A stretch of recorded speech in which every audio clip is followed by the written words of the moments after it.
Vishal Gunni IPS అనగానే నెల్లూరులో Narsipatnam first posting ASP అన్నప్పుడు ఒక మెసేజ్ వచ్చింది. నక్సల్స్లో అందరిని ఏరివేయడం కాకుండా ప్రజలతో ఎక్కువగా ఇంటరాక్ట్ అవ్వాలి, మిలిషియా సభ్యుల్ని కూడా అటువైపు వెళ్లకుండా వాళ్ళకి మంచి మార్గం నడపడానికి విశాల్ గున్ని పేరు ఒకసారి బయటకు వచ్చింది. నెక్స్ట్ నెల్లూరు వెళ్ళగా నెల్లూరులో డైరెక్ట్ రౌడీలతో ఇంటరాక్ట్ అవ్వడం, అక్కడ కూడా మీరు పనిచేస్తున్న టైంలో మీ మీద ఒక చిన్న అపవాదం తీసుకొచ్చి మిమ్మల్ని డ్యామేజ్ చేయాలని కూడా చాలామంది చూశారు. అక్కడ నుండి డైరెక్ట్ కాకినాడ వచ్చారు. కాకినాడ మీరు వస్తున్నప్పుడే రౌడీల పాలిట సింహ స్వప్నం అంటే ఒక మెసేజ్ రావడం, కాకినాడలో మీరు జాయిన్ అయిన వెంటనే రౌడీలందరికీ కౌన్సిలింగ్ చేయడం, ఒక మెసేజ్ పోయింది. అంటే కాకినాడలో మీరు పనిచేస్తున్న టైంలో చాలా నటోరియస్ క్రిమినల్ అజీజ్ అని ఒకడు ఉండేవాడండి. దాదాపు 40-50 కేసులు ఉన్నవాడు, దొరకని వాడిని విశాల్ గున్ని గారు పట్టుకోవడం, వాడి దగ్గర నుంచి 50 కేసులు రికవరీ, హైలీ ప్రాపర్టీ అంతా ఒక రికవరీ తీసుకొచ్చారు. అదే కాకినాడలో బోటు మునిగిపోవడం కానీ, పిల్లలు అదృశ్యం అవ్వడం, చాలా చాలా ఇష్యూస్ జరిగాయి. కాకినాడలో 2 సంవత్సరాలు కంప్లీట్ అయిన తర్వాత మీరు గుంటూరు వచ్చారు. గుంటూరు రూరల్ మధ్యలో ఆక్టోపస్ కూడా చేసినట్టున్నారు. కరెక్ట్. గుంటూరులో వచ్చింది. గుంటూరు అనగానే ఇది ఒక పల్నాడు, ఇక్కడ రకరకాల క్రైమ్ కనిపిస్తుంది. నక్సల్స్ మూమెంట్, ఫ్యాక్షన్ కనిపిస్తుంది, అన్ని రకాలు ఉంటాయి. ఈ డిఫరెంట్ క్రైమ్ని ఏ విధంగా తీసుకొచ్చారు? ఇక్కడ కూడా మీ మార్క్స్ కనిపించుకొచ్చాయి. అంటే పోలీస్ ఐపీఎస్ ఆఫీసర్ అనగానే హెడ్ క్వార్టర్లో కూర్చోవడం, కింద సబార్డినర్ పనిచేయడం అనే ఒక ట్రెండ్ని, సెక్టార్ని మీరు పూర్తిగా మార్చి డైరెక్ట్గా ప్రజల దగ్గర వెళ్ళడం.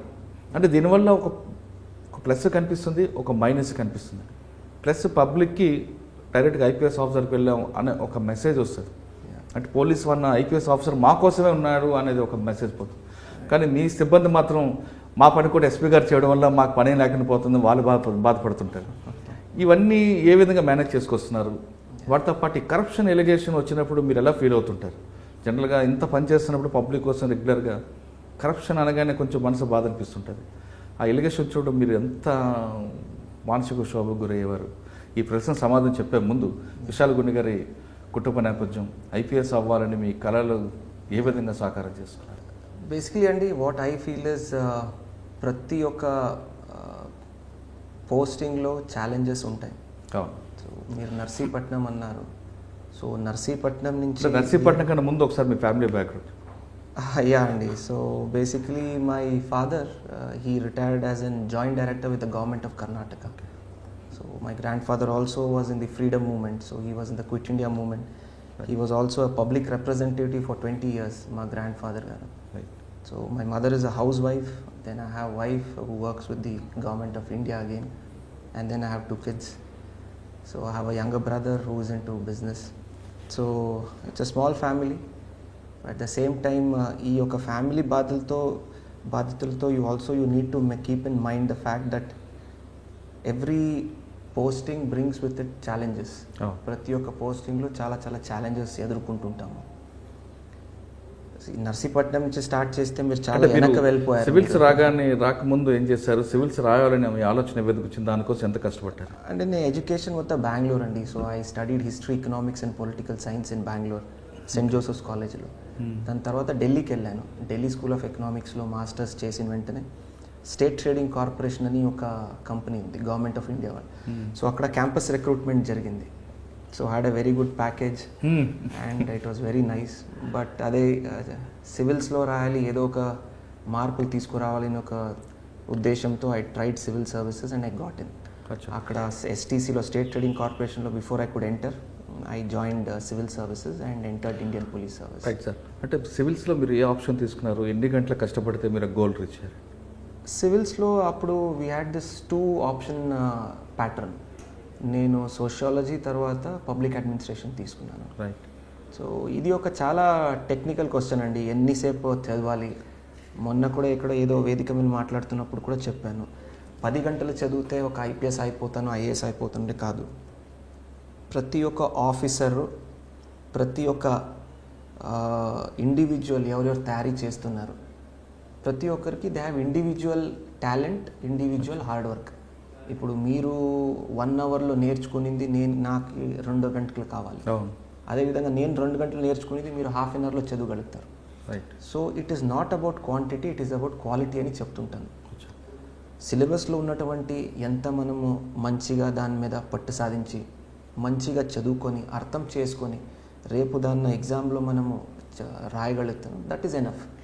సో 10 గంటలు చదవాలి, 20 గంటలు, అఫ్ కోర్స్ హార్డ్ వర్క్ ఉండాలి, సిలబస్ కంప్లీట్ అవ్వాలి, ఒక రౌండెడ్ పర్సనాలిటీని డెవలప్ చేసుకోవాలి. అన్నీ జరుగుతున్నటువంటి రాష్ట్రంలో కానీ దేశంలో కానీ అంతర్రాష్ట్ర స్థాయిలో కానీ ఇంటర్నేషనల్ లెవెల్ అన్ని రకాల ఇష్యూస్ మీద అవగాహన ఉండాలి. ఇవన్నీ అప్డేట్ చేసుకుంటూ ఇవన్నీ నేర్చుకుంటూ ఎగ్జామ్న సక్సెస్ఫుల్గా రాయడమే is the challenge for civil service aspirants. Sir మీ ఫ్యామిలీ బ్యాక్గ్రౌండ్ తీసుకుంటే మిడిల్ క్లాస్ నుంచి కొంచెం కనిపిస్తుంది. Mother house wife, father government employee. సాధారణంగా ఏదో ఐపీఎస్ లేదా ఐఏఎస్ అవ్వాలంటే, సివిల్స్ అవ్వాలంటే ఏదో మంచి రిచ్ ఫ్యామిలీ రావాలి, కాన్వెంట్ చదువులు ఉండాలి అనేది ఒక అపవాదం ఉందండి.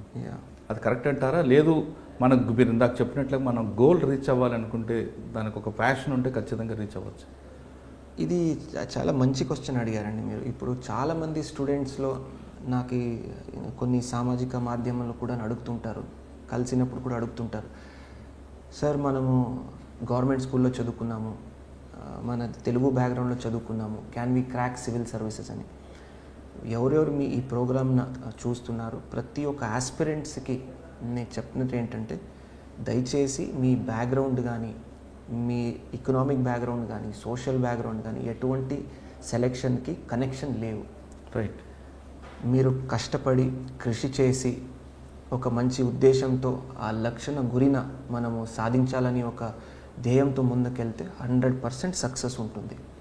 ఈవెన్ సివిల్ సర్వీసెస్లో కూడా you can choose the language of your interview. Okay. You can choose the language in which you give your mains paper. So అన్ని రకాలు ఉంటాయి.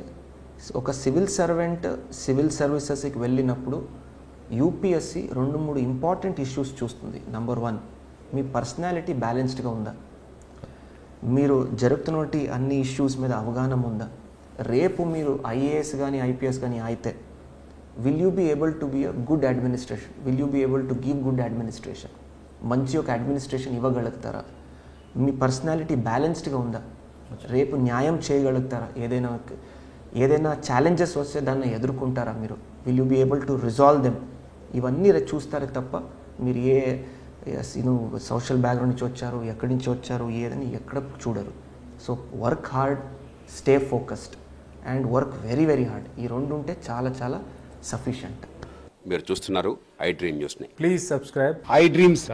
For more videos, subscribe. I dream. Please subscribe for more videos. I dream. I dream. For more videos, Subscribe, I dream. Please subscribe. Subscribe I dream channel. Do subscribe. I dream. I dream ఛానల్ని subscribe చేయండి. Do watch I dream.